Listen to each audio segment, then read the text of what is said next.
For centuries, Europe followed a predictable seasonal rhythm, its way of life changing little from year to year. Harvests came and went, markets stayed busy, people held fast to their faith, and everyday life continued much the same from one generation to the next. But no age of calm lasts forever. Far beyond the borders of Christendom, in the remote frontiers of Central Asia, the first sign of catastrophe had already been lit. Trade routes that once carried silk and spices now carried something far darker.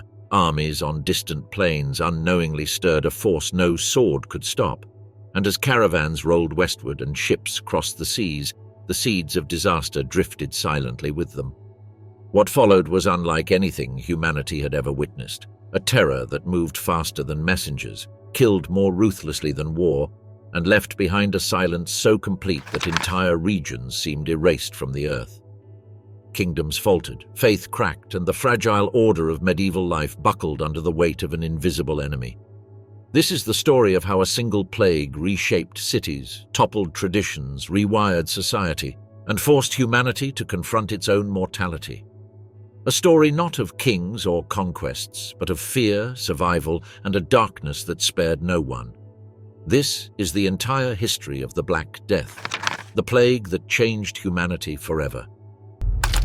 Where the plague slept.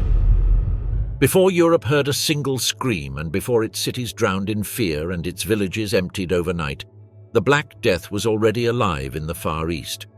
This time, the Black Death was not yet the world-ending force it would become. It was small, unseen, and confined to the remote edges of the world, hidden in wild plains, trade posts, and the blood of creatures few in the West would ever encounter.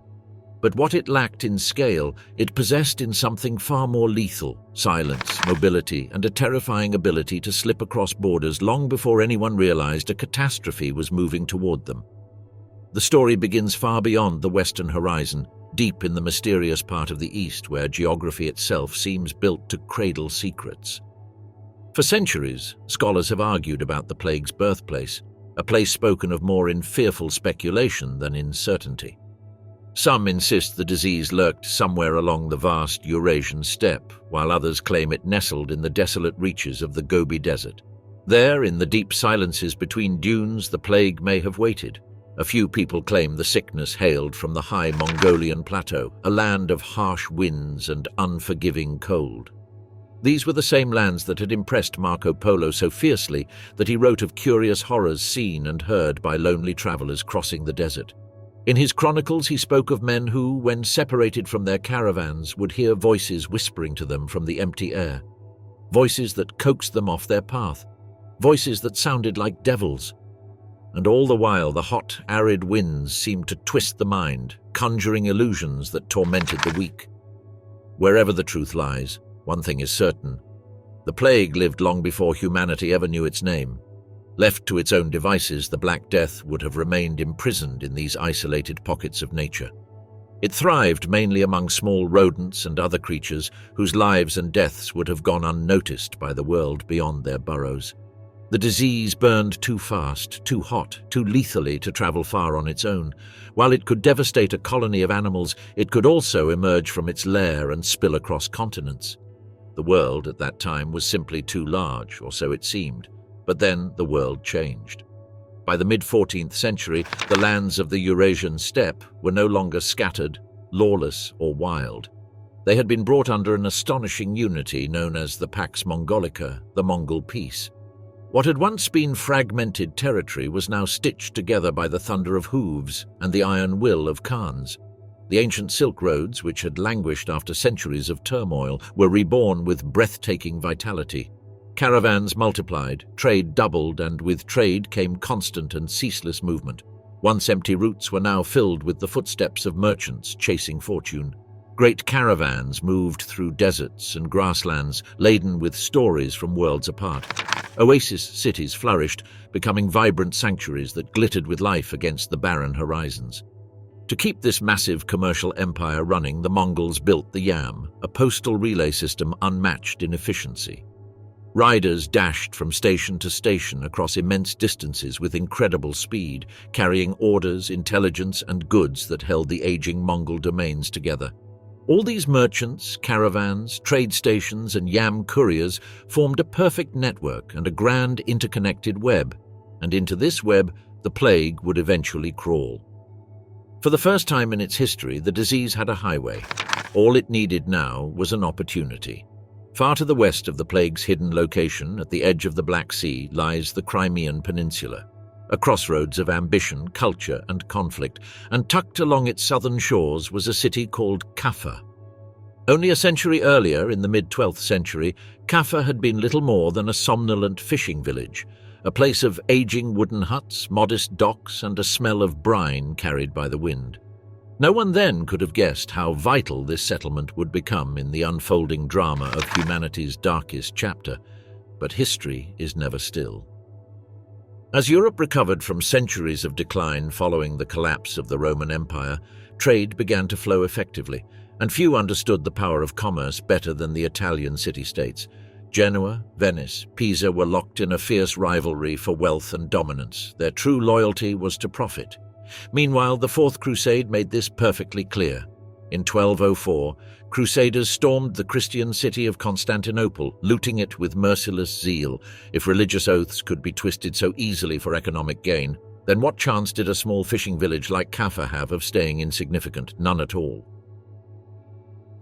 In 1266, the Genoese arrived and everything changed. They fortified the settlement, built towering walls, and transformed Kaffa into a jewel of the Black Sea. By 1340, its population had swollen to over 80,000, a massive number for the era. Kaffa was no longer a backwater but a gateway between worlds. Its location was nothing short of perfect. The Silk Roads cut just north of it, splitting into multiple arteries that carried goods into Europe. The Volga and Don rivers flowed nearby, adding to its reach. From Kaffa's warm water port, ships cruised to Constantinople, the Levant, Italy, and far-off Iberia. It became a funnel through which luxury goods of the East, like precious metals, came into the West, but fortune is a jealous companion. Where one city thrives, another often suffers, and Kaffa's prosperity came at a price, the irritation of its overlords. Though the Mongol Empire had divided into 4 independent khanates after the death of Kublai Khan in 1294, each successor state remained formidable. Among them, the Golden Horde ruled the lands of the Crimea. For the Golden Horde, Kaffa was merely a tenant city, permitted to exist because it paid handsomely. Genoese coin flowed reliably into the Khan's treasury, and so the Italians were tolerated. For decades leading up to the 1340s, economic disputes, political manipulation, and religious issues were on the rise. The Genoese were Christians, the Golden Horde increasingly embraced Islam, and whenever trade was involved, suspicion came quickly. By 1343, the situation was getting out of hand. The issue came from the nearby trading city of Tana, located at the mouth of the Don River, another crucial stop for merchants traveling toward the east. One day, a heated argument broke out in Tana's market. The story varies depending on who tells it, but all agree on one point. A Muslim local died at the hands of an Italian. Whether this was an accident, misunderstanding, or murder scarcely mattered. What mattered was that news of the killing reached the ears of the Mongol Khan, Jani Beg, and Jani Beg was furious. Declaring himself the avenger of Islam, he marched to Tana at the head of a terrifying Tartar army.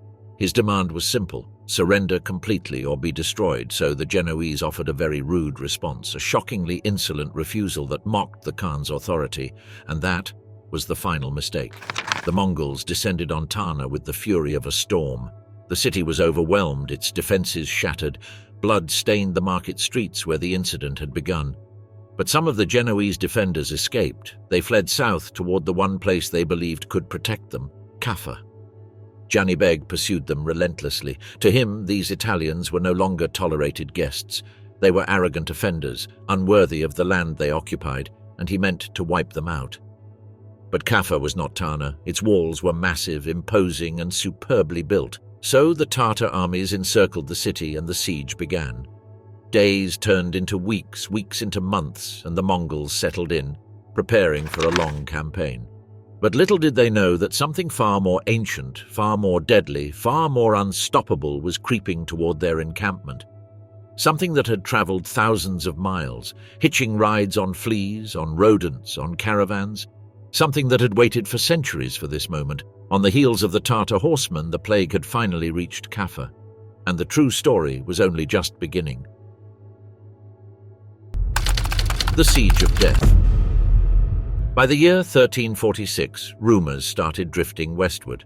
These were rumours of a strange affliction stalking the lands of the East. At first, the stories were nothing more than background noise to the merchants and travellers who carried them. Tales of sickness were common in the medieval world. Most listeners shrugged, muttered a prayer, and moved on with their day, but these stories felt different. They spoke of entire districts emptied overnight, of cities whose bustling markets had fallen silent, of provinces in China and India no longer marked by productivity or culture, but by a strange stillness broken only by the rasping coughs of the dying. The rumours claimed a mysterious pestilence was sweeping across continents, pulling down civilizations. Still, the West paid little attention until the storm kept coming.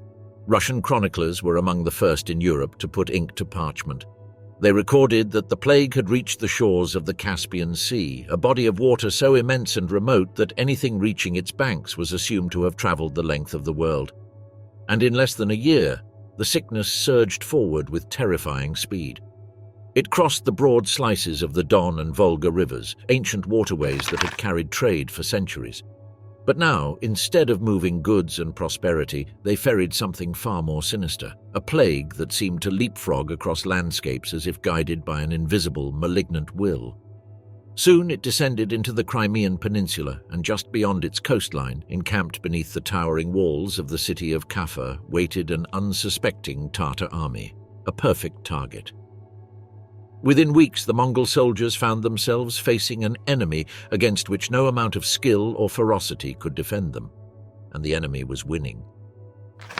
It began with a few feverish men slumping over their cooking fires, then dozens more, then hundreds. The Mongol encampment was soon ravaged by a force they could not see and could not understand. The plague spared no one: archers, scouts, officers, cooks, children who had followed their families into war. The dying collapsed in their bedrolls or staggered out into the sunlight with dark, swelling masses beneath their arms and groins. Their skin would blister, blacken, and break. Their breath grew foul and their bodies hot as smelted iron. Before long, the disease tore through the Mongol camp like a wildfire in a field of dry grass. What had been an army became a morgue. To the Genoese within the city walls, watching the enemy army wither from a distance, it seemed nothing short of divine intervention, God's own hand smiting the heathen Tartars who had dared threaten them. Their priests proclaimed it from the battlements. Their soldiers mocked the dying encircled below. But if they truly believed this was a miracle, they were soon to discover just how tragic their misunderstanding was.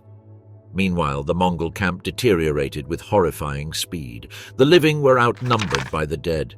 Bodies that were bloated, oozing, and grotesquely swollen were piled in heaps as far as the eye could see.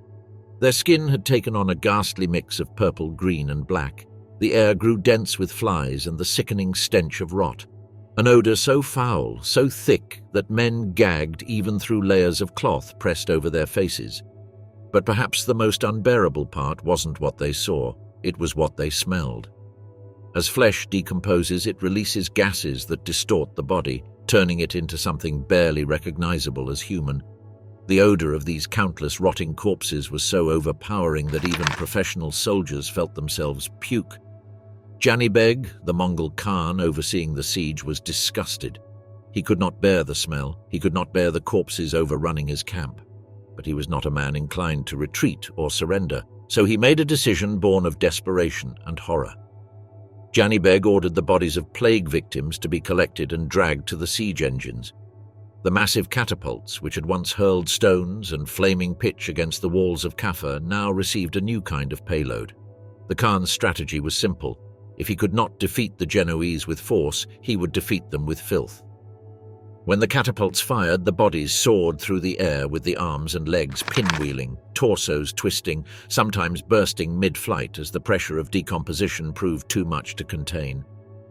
When they struck the stone battlements or crashed into the city's interior structures, the result was a nauseating explosion of putrefied flesh. Fragments sprayed across rooftops, blackened fluid splattered onto walkways, and a foul mist drifted through streets, seeping into everything and everyone. Week after week, Kaffa was bombarded in this strange hail. And underneath this revulsion, something else slipped into the city unnoticed. Rats, the very same rats that had overrun the dying Mongol camp. Drawn by the smell of death, they followed. At first, the Genoese rejoiced. They laughed at the failed assault, confident their walls would keep them safe. But soon the laughter faded when people began to collapse in the streets. Merchants retreated into their homes, only to be found days later covered in dark buboes. Soldiers posted on the walls slumped over their spears. Families locked their doors, but the plague got through on fleas hitching rides on rats that crawled through grain stores and cellars. The defenders of Kaffa realized too late that the enemy outside the walls was no longer the threat. The enemy was already inside. The primary carrier was the black rat, a species that had evolved in Asia between 10,000 and 15,000 years earlier. Although smaller than the brown rat, it made up for its size through pure reproductive ferocity. 2 rats breeding for 3 years could produce over 3 million descendants, and they were almost impossible to stop. They could climb near vertical surfaces, squeeze through openings the width of a fingertip, survive falls of 5 stories, and gnaw through materials as soft as adobe or as tough as lead. Once inside, rats displayed remarkable intelligence. They scouted, analyzed, and adapted. They built nests and escape routes with precision. But what made them particularly dangerous was their companionship with the oriental rat flea known as Yersinia pestis. The flea was a masterpiece of survival. It preferred rats but would bite humans without hesitation if rats were scarce. It could survive over a month without feeding, hiding in clothing, bedding, bags, or even inside the fur of dead plague victims hurled over the city walls, and when it jumped half a meter in a single bound, it carried death with it. A normal flea drinks blood easily, but a plague-infected flea inside its body multiplied rapidly, clogging its foregut until it could not swallow properly. Each attempt to feed left it starving and furious. So it bit again and again and again. With every bite, it regurgitated plague bacteria into the bloodstream of its victim, be it rat or human. And once Yersinia pestis entered a human body, the real horror began. This flea was not a virus. It was a bacterium that is larger, more complex, and far more brutal. Once inside the bloodstream, it moved quickly to the body's lymphatic system, a crucial part of human immunity. There it found the lymph nodes and command centers of defense while colonizing them. The plague bacteria reproduced explosively, their numbers doubling and redoubling, overwhelming the defenses that normally protected the body. Soon, lymph nodes began to swell grotesquely, forming the infamous buboes that gave the disease its name. From node to node, the bacteria spread. Meanwhile, the human immune system never stood a chance, and in Kaffa, where people had no understanding of microbiology, no awareness of germs, and no medicines capable of stopping infection, the plague was a nightmare with no explanation. A curse with no known cure, and a force that felt apocalyptic. As April rains washed across the Crimean Peninsula, the Tartar army around Kaffa was nearly gone. The survivors fled, taking the plague with them to new lands, but it was too late for Kaffa. The city that had once been a hub of trade and wealth was collapsing from within. Rats infested every alley. Corpses littered the streets, fed upon by feral animals. The Genoese, once proud of their defenses, now panicked. Kaffa's port, which was capable of sheltering nearly 200 ships, soon became a scene of chaos. Everyone wanted to escape. Everyone wanted to flee the invisible terror. And so they boarded ships, dozens of them manned by Genoese sailors desperate to outrun death. But they did not know that death was coming with them, hidden in the shadows below deck, living in their very clothing. The rats and fleas followed, and soon the great ports of the Mediterranean would feel the full fury of the plague. When the plague found the perfect world, the world that the Black Death was sailing into was in many ways a powder keg, waiting for a world whose roads, seas, and cities were all unknowingly preparing the perfect stage for a pandemic that would engulf continents, and the plague was already on its way. Since the 13th century, something extraordinary had been unfolding across Eurasia. Trade had exploded in volume and reach. Not only along the land-bound arteries of the Silk Road, but across the blue trade lanes of the Mediterranean. Nations, kingdoms, and ambitious city-states had realized something crucial: control the seas and you control destiny. Ports that had once been sleepy harbors suddenly transformed into bustling nerve centers. Stone quays expanded, warehouses rose like fortresses, and fleets multiplied faster than ever before. Across these waters, ships carried silks from China, spices from India, and scents from Arabia, with commodities that felt almost magical to Europeans who had never seen them before. Italian, French, and even English markets echoed with the sounds of merchants haggling over goods that had traveled thousands of miles. The world is becoming interconnected, but every connection is a doorway, and every doorway invites something through. For Europe, that something was already hidden in the dark hulls of ships making their way west. The century leading up to the 1300s had been unexpectedly kind to humanity. Warm, steady, weather-blessed crop fields, grain yields soared. Surplus food meant families grew larger, villages expanded, and cities swelled in size and ambition. Europe's population skyrocketed to an estimated 75 to 80 million people, an unprecedented number for the Middle Ages. But nature, as always, balanced her scales. By the 1330s, the climate changed across Europe. Storms battered coastlines, floods drowned fields, drought cracked the earth, and earthquakes disrupted ancient landscapes. These ecological disasters didn't come alone. They triggered a mass migration of rats. Driven from their collapsing burrows, fleeing storms and ruined ecosystems, rats scurried closer and closer to human settlements. And the humans, meanwhile, were moving too. As food became scarce, rural populations abandoned their failing fields and fled to the cities, desperate for work, for support, for survival. But the cities were not ready. Urban planning collapsed under the pressure. Streets narrowed into mazes of wooden houses leaning over each other like gossiping old crones. Garbage piled in alleys. Rotting waste clogged every corner. The people, lacking sanitation systems, simply dumped sewage out of their windows, letting it splash directly onto the streets below. A city street was less a thoroughfare and more an open sewer. As if famine and filth weren't enough, the early 14th century was one of the most violently chaotic periods in medieval history. War was everywhere as Scots fought English, English fought French. French fought Flemings, Italians and Spanish fought amongst themselves. Entire regions were burned, pillaged, destabilized. Soldiers moved constantly, marching from one battlefield to another, carrying wounds, hunger and fear, and the perfect opportunity for pathogens to spread. At this point, the world was primed. In the summer of 1347, the first plague ships from Kaffa glided into the great Byzantine capital, Constantinople.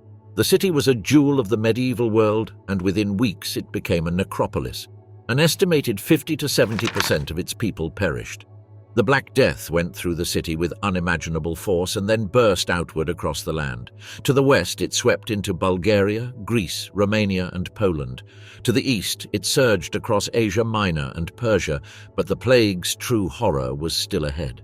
The doomed galleys from Kaffa, still carrying sailors desperate to trade and survive, navigated south through the Dardanelles and into the eastern Mediterranean. They carried goods with hope for profit, but they also carried death. They reached Cyprus, the Levant, Egypt, and Sicily. However, in October 1347, 12 Genoese galleys moved into Messina's harbour. The authorities who walked down to meet them were not prepared for what they saw: dozens of dead bodies heaped below decks like discarded cargo. Horrified, the Sicilians ordered the ships to leave, but the plague had already stepped ashore. Messina fell quickly, then the entire island of Sicily.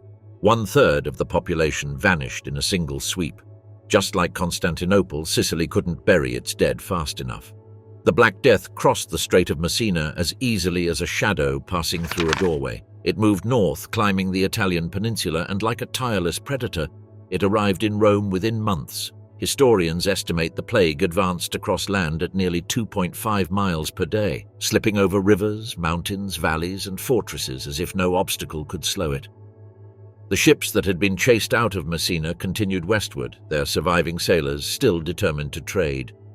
They reached Marseille, Genoa, Malta, Tunis, Spain, Sardinia, and Corsica.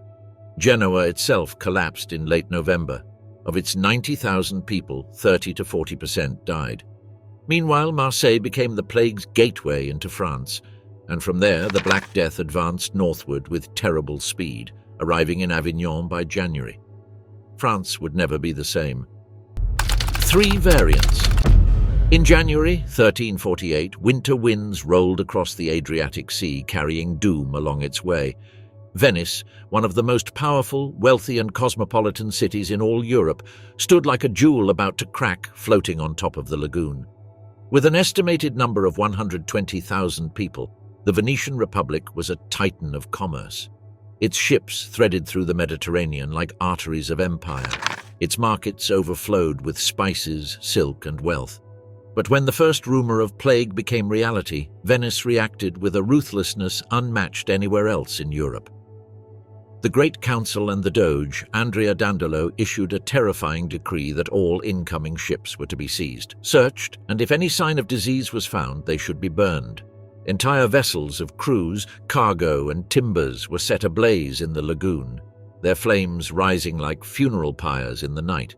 Venice's response was so intense, so structured, that it gave the world a new word: quarantine. From the Italian word 40 giorni, meaning 40 days. Every ship, every sailor, every bundle of cargo suspected of exposure was forced to endure 40 days of isolation on nearby islands. Lonely outposts surrounded by lapping waves and guarded by armed escorts. Venice then established a municipal fleet of gondolas designated for a single horrifying purpose. Their gondoliers sailed through the canals chanting, "Bring out your dead." Families trembling behind shuttered windows dragged the bodies of loved ones to the edge of their homes and lowered them into waiting boats. These gondolas moved silently beneath bridges, carrying the dead toward mass burial grounds designed specifically for plague victims. Even with these drastic measures, Venice could not escape. The plague exploded across the lagoon with devastating ferocity. Death rates soared past 60% and more than 72,000 people perished. The collapse was so sudden, so absolute, that the intricate machinery of Venetian society, including guilds, markets, banks, patrols, and religious orders, began to disintegrate in real time. And yet, Venice refused to fall. The government imposed martial laws, curfews, forced isolation, mandatory removal of corpses, and punishments for disobeying sanitary rules. Civilization continued, but only barely. Venice survived by the thinnest and bloodiest of threads. But as the Republic struggled to hold itself together, the plague had already chosen its next victim. The decade leading up to 1348 had been a relentless torment for Florence. Floods had drowned its streets, disease had gnawed at its people, drought had shriveled its crops, and famine had starved its poorest. Wars like Genoa versus Venice, papacy versus empire, and foreign conflicts had destabilized its politics. Then there was an economic disaster. Edward III of England, deep in debt from the early phases of the Hundred Years' War, defaulted on massive loans from Florentine banking giants. The city's financial system collapsed like a house of cards, and Florence was weakened, desperate, and primed. And then, in the spring of 1348, the plague arrived. Florence's 100,000 citizens were unaware that their world was about to unravel. People began to notice small, dark swellings forming in the armpits and groins of neighbors with purple, black, swollen lumps called buboes. Then there were fevers, the violent vomiting of blood, delirium, screaming, and sudden collapse. Entire families died in days and entire neighborhoods in a week. The social order ruptured almost instantly as riots broke through the streets. Looters ransacked homes, desperate for food, coins, or even clean water. Desperate citizens barricaded themselves indoors, hammering wooden beams across doors and windows. Mothers abandoned infected children, and husbands fled dying wives. People tried to escape the city, running toward the countryside, only to find that the plague moved faster than they could run. Half the population would die, but the worst was yet to come. Spring rains arrived, and the downpours eroded the thin soil thrown over the trenches. Corpses began to float upward, and bodies were dragged by floodwaters into streets, squares, and alleys. The remains were then torn apart or eaten by rats, dogs, and even pigs. Creatures rooting through the drowned dead. An image so horrific it seared the memory of those who survived. Florence looked like the end of the world. The Black Death was not one disease, it was 3. If someone was lucky, they got this form with symptoms like high fevers, fatigue, coughing, sometimes bloody, organ failure, and buboes forming in lymph nodes.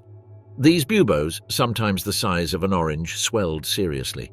Some survivors lived the rest of their lives with bent necks or deformed limbs where swollen nodes had twisted their bodies. If a bubo ruptured, it spilled bacteria-rich fluid capable of infecting anyone it touched. Much of the vomit, blood, and mucus was infectious up to a mortality rate of about 60%, the best odds anyone had. The countdown begins. Once the first symptoms appeared, an unseen hourglass began draining. For the infected, the cruel truth was this. From that moment onward, a person had, on average, roughly 3 days left to live. 3 days to bargain with fate, 3 days to watch loved ones recoil in fear, and 3 days to realize the world would move on without them. In many regions, even 3 days was a mercy. The new form, known as pneumonic variant, struck like lightning. It raced into the lungs where it multiplied with horrifying speed. Entire households noticed symptoms in the morning and were planning funerals by dusk. Depending on where someone lived, the mortality rate for this form hovered at 95 to 100%. A 5% chance of survival was considered fortunate, but a 0% chance was far more common. And even this nightmare was not the plague's most terrifying weapon. Meanwhile, the disease had one final mutation, one that killed so quickly it defied comprehension. If the bacterial load inside a victim surged beyond what the organs could endure, death became inevitable. This was the septicemic variant, and it was the plague's final, most monstrous form. The body did not simply sicken, it just shut down. Organs collapsed in sequence as though every system had been given a simultaneous order to fail. No person survived this stage, not one, and the most chilling part. The time from first feeling a bit unwell to the moment of death averaged just 14.5 hours. Families went to bed beside someone who seemed perfectly healthy, laughing, talking, making future plans, and woke to silence. The transformation was so abrupt, so unnatural, that to the people of the 14th century it felt supernatural, almost demonic. Imagine kissing your child goodnight, only to find their body cold the next morning. Now imagine this happening over and over, house after house, street after street, without any understanding of microbes or contagion. The human mind struggled to rationalize what was happening. Historians now call the Black Death a convergence of disasters, a perfect storm where every possible factor needed for mass extinction aligned at once. The plague itself was not new. It had ravaged humanity before, and it would ravage humanity again. The plague of Justinian, centuries earlier, was also believed to be caused by Yersinia pestis. And yet the destruction wrought in the mid-14th century eclipsed it entirely. Something had changed. Something was different. This plague behaved in ways that baffled logic. It continued spreading during winter, even when the fleas that carried it should have frozen. It infected people at a rate modern strains rarely achieve. Its mortality was far higher than usual outbreaks. This led some modern forensic scientists to suspect that the Black Death may not have been a single disease at all. Instead, it might have been several killers attacking simultaneously. Some researchers point to pathogens similar to anthrax, others to viruses resembling Ebola. Both were lethal in their own right. Combined, they would have been catastrophic, and the world of the 1300s was wide open to catastrophe. However, Europe was not prepared geographically, politically, or socially. It was a vast, intertwined continent filled with packed cities, expanding trade networks, refugees from war, malnourished populations, flea-infested animals, and ships constantly moving between ports. Once the plague washed over a region, it often returned from a new direction, striking again and again. Some areas endured 2 or 3 waves, and each wave seemed worse. By mid-1348, Europe had been suffering for nearly a year. Avignon had run out of burial ground entirely. A wave from Constantinople had incinerated the Balkans. Italy was being hollowed out city by city. Florence soon became a stage for unspeakable human despair. Giovanni Boccaccio wrote of a society so terrified that family bonds disintegrated. Brothers fled, wives abandoned husbands, and parents refused to touch their own children. Fear ruled every decision. Through 1348, the Black Death advanced northward at an average of 2.5 miles per day, slow enough to watch coming, swift enough to outrun. Villages vanished and entire communities died so completely that centuries later their existence would only be rediscovered through early aerial photography before World War I. Shadows of human life long since reclaimed by nature. In June 1348, the plague reached Paris, one of Europe's largest and most magnificent cities, home to roughly 210,000 people. Once inside the city walls, it did not simply spread. It brewed, intensified, and evolved. By the time the plague finally loosened its grip a year later, half of Paris lay dead. Yet unbelievably, the plague was only gaining momentum because its next destination would give it the greatest opportunity yet. By late summer, fishermen in the English Channel looked toward the French coast and saw a haunting sight: plague flags fluttering above nearly every settlement. An invasion of death was coming, and its next battlefield was England. England in 1348 felt safe, distant from the continent's collapse. King Edward III, immensely popular, basked in his military triumphs. His victory at Crécy in 1346 had filled England with pride and wealth. Trade was booming. Wool exports moved through French ports by the thousands. 8 million sheep grazed across English fields, outnumbering humans by a comfortable margin. People were thriving, and that complacency affected them. Despite plague banners rising across France, trade continued. Ships still crossed the Channel. No one wanted to halt the flow of goods. No one wanted to imagine the nightmare approaching, but each ship brought more than cargo. It brought the plague. The Black Death had killed in France. It had stalked ships at sea. Now it would tear through England with unmatched brutality. It would kill in cities and in quiet villages barely marked on maps. And to the people of England, it would feel as though death had declared war on the island, a war it intended to win. England falls.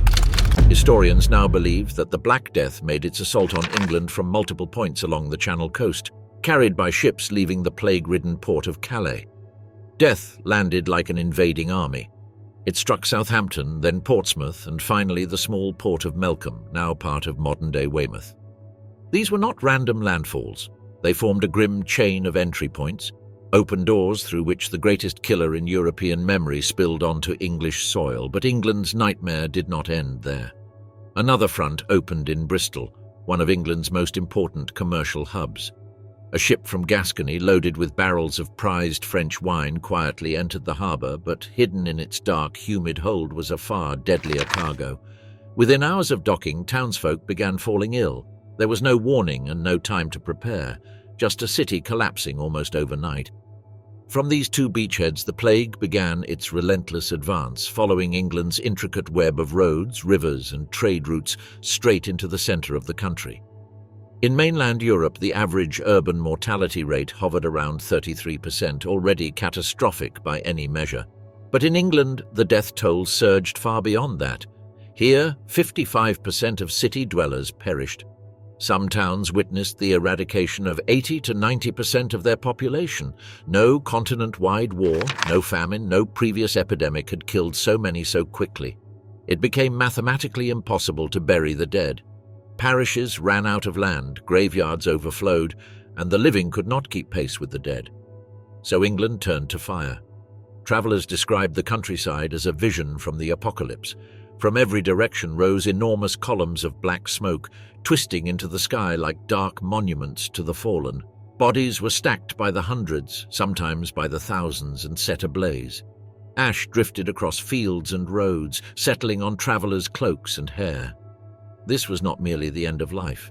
It was the unravelling of society itself. By the late autumn of 1348, the two advancing fronts merged into one unstoppable force, carving a direct path toward England's beating heart. London, and medieval standards, were already brutal. The capital was a maze of densely packed homes, narrow alleyways, and rivers of filth. Sewage ran freely, rats thrived, fleas swarmed. London was a banquet laid out for the plague. Now the plague struck London twice. Firstly, the pneumonic variant arrived with the cold. Winter forced people indoors, clustering them together in cramped rooms with smoky fires and little ventilation. The disease spreads person to person, riding on droplets of breath. Then spring brought the bubonic resurgence. As warmth returned, rats awakened, fleas multiplied, and infection exploded once again. Over half the city died, and yet this was only the beginning. In early 1349, the plague surged northward with renewed strength, overrunning England in sweeping arcs. Just like in France, no city was spared, but unlike France, England's death rates were even higher, an anomaly historians still debate. By late 1349, the plague reached the border of Scotland, and the Scots laughed. They believed the plague was a curse sent exclusively to punish the English. They mocked their dying neighbours. They swore oaths celebrating England's destruction. They saw the epidemic as divine justice, but justice in their eyes would soon take a devastating turn. In the spring of 1350, the Scots gathered a massive army in the forest of Selkirk, preparing to invade a weakened England. They anticipated an easy conquest. But right as the armies assembled, the plague struck with ferocity. The army disintegrated in days as corpses filled the forest. So the invasion never began because the plague had invaded Scotland instead. Far to the south, the plague had entered the Iberian Peninsula as early as 1348. It ravaged Christian and Muslim lands alike, respecting no border, no faith, no king. By 1350, the warrior King Alfonso XI of Castile was on the brink of capturing Gibraltar, a crucial step toward dismantling the Emirate of Granada. Victory seemed imminent until the plague arrived at the siege. This time, Alfonso XI died, the only reigning European monarch to perish from the Black Death. His army collapsed under the weight of infection. It would be another 150 years before Spain completed the Reconquista, and the plague had altered history.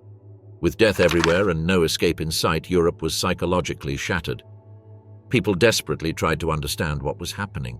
Many believed the plague was divine punishment for human sin as churches were overfilled. Penitents marched through the streets whipping themselves. Priests attempted endless prayers, blessings, and exorcisms. In Paris, 46 masters of the medical faculty convened. After careful deliberation, they reached a startling conclusion that the plague was caused by a rare cosmic alignment. According to them, at 1 hour after noon on March 20th, 1345, Saturn, Mars, and Jupiter formed an unusual conjunction in Aquarius, corrupting the very air. Their explanation was wrong, but given their world, it made perfect sense. Germ theory wouldn't appear for 500 more years. Hand-washing wasn't a medical practice. Antibiotics, vaccines, IV fluids, and basic sanitation did not exist. Doctors relied on theories dating back to Aristotle and Galen, centered on the four humors: blood, phlegm, yellow bile, and black bile. As panic increased and old methods failed, medieval doctors resorted to increasingly desperate measures. They lanced buboes to drain the infected pus. Sometimes, miraculously, this worked. More often it caused secondary infections, uncontrolled bleeding, and faster death. Then there were more extreme cures. Some physicians slit open boils and rubbed in mixtures of herbs and human excrement, believing it drew out poison. But it did not. Instead, it introduced new bacteria into open wounds, worsening the infection, accelerating death, and spreading the disease further. Medicine had become a weapon, one used unintentionally against the very people it wanted to save. The desperate search for salvation. As the Black Death tightened its chokehold on Europe, people searched desperately for explanations, anything that could give shape to the invisible force slaughtering their families. One theory rose above the rest, carried from town squares to royal courts. The air itself had become poisoned. This poisonous mist, called miasma, was believed to drift through streets like a malevolent spirit. It seeped under doors, curled between rafters, and invaded the lungs with a breath. And once it entered, people believed, it delivered the plague straight into the blood. In a world without microscopes, without knowledge of bacteria or fleas, the idea felt terrifying but logical. How else could death move so quickly? This fear sent thousands fleeing into the countryside, open fields, rolling hills, and wind-swept meadows. People believed these untouched places held clean air, free from the corrupted vapors festering in overcrowded cities. Noble families abandoned their estates. Priests fled their parishes. Even merchants shuttered their businesses and marched uphill with their families, convinced the breeze might save them, but others chose a far stranger cure. Some physicians, clinging to ancient theories, argued that the only way to counter the plague's deadly vapor was with a stench even worse. This twisted logic sent entire communities to the town latrine. Men and women lined up around pits of human waste, pressing their faces over the foul depths, inhaling deeply as if salvation lived somewhere beneath the rot. Slowly, hope was becoming a rare luxury.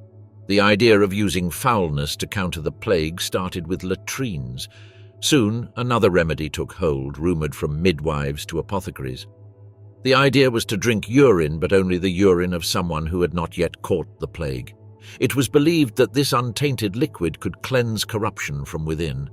What began as a rumor exploded into a sudden industry. Servants collected and sold their own urine by the jar. Physicians quietly recommended it. Fear turned bodily waste into currency, and people drank it out of desperation. When neighbors died screaming in the night and bodies filled every street, even the unthinkable began to feel reasonable.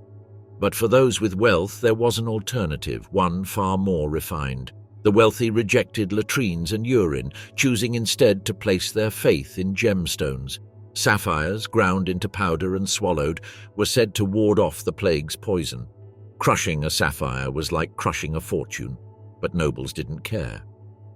When the Black Death clawed at their doors, they would consume mountains of jewels if it meant a chance at survival.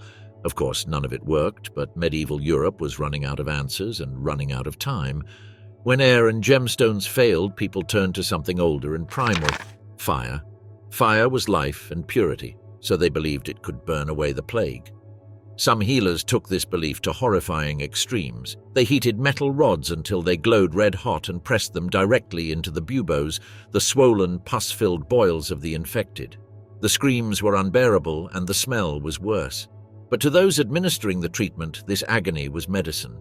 Soon enough, large bonfires were built in town squares, at church doors, beside homes. Flames were said to push away the evil vapors drifting through the streets. And while the theory was wrong, the fires accidentally did something useful. They drove away fleas that carried the very real, very lethal bacteria behind the plague. Pope Clement VI, surrounded by death inside the papal palace, took no chances. During Mass, he sat between two enormous log fires, believing the heat protected him from the poisoned air. Ironically, the fires did protect him, by repelling the fleas that had already wiped out countless priests and cardinals. He lived, but thousands around him did not. As the plague continued its march, Europe began to understand one brutal truth. When a single sick person entered a city, thousands could die. Quarantine, one of history's oldest defenses, returned back to Europe. In Milan, officials did not hesitate. If a household showed even the slightest sign of the great mortality, they sealed the home, bricked the doors, and mortared the windows shut. Entire families that were sick or healthy were trapped inside. Their homes became prisons, and soon after, tombs. It was horrific and merciless, but it worked. Milan's death rate fell to around 15%, a miracle compared to the slaughter ravaging the rest of Europe. Poland, too, acted with unusual discipline. Borders were shut, travel restricted, and anyone with symptoms was locked inside their home with bricks, stone, or wood. It was a country-sized quarantine that was harsh, cold, and unrelenting, but it saved lives. However, Poland's death rate was dramatically lower than that of neighboring kingdoms. Now, among the most chilling sights of the Black Death were the plague doctors, figures who walked like omens through dying streets. If you saw one standing at your bedside, it meant one thing: you were probably going to die. Their appearance was unforgettable, with thick leather coats, heavy boots, long gloves, and waxed garments sealed to keep out bad air. They were armored like men preparing to walk through hell. The most iconic piece of their outfit was the mask, a long bird-like beak stuffed with herbs, flowers, and spices meant to purify inhaled air. Lavender for calm, rose petals for purity, mint for protection, and myrrh for sanctity. It accomplished nothing medically but emotionally. It was a shield against terror. Meanwhile, the eyepieces, first made of glass, were later replaced with red-dyed crystal. This gave the doctors a cold, almost demonic stare, a gaze that seemed to look through the living and into the dying. Some masks were even built so the eyes pointed slightly away from the patient because people believed eye contact could transmit the plague. Most plague doctors did not cure their patients because no one could, but they did something else. They observed, recorded, and questioned. Old medical ideas began to crumble under the weight of their notes. They developed new methods for treating pain, fevers, and wounds. They documented symptoms, patterns, and outcomes, planting the seeds of modern epidemiology. Even if they could not save the dying, they eased suffering and they advanced medicine. Many died doing it, but history rarely remembers their courage, only their masks. On the other hand, not everyone placed their faith in medicine. As the plague carved a path of death across Europe, many turned instead to God, and some didn't stop there. Late in 1348, a strange sight appeared on Europe's roads, groups of men and women, sometimes hundreds at a time, marching from town to town. They were the flagellants. Wrapped in white robes or stripped fully naked, they carried whips made of 3 or 4 leather cords.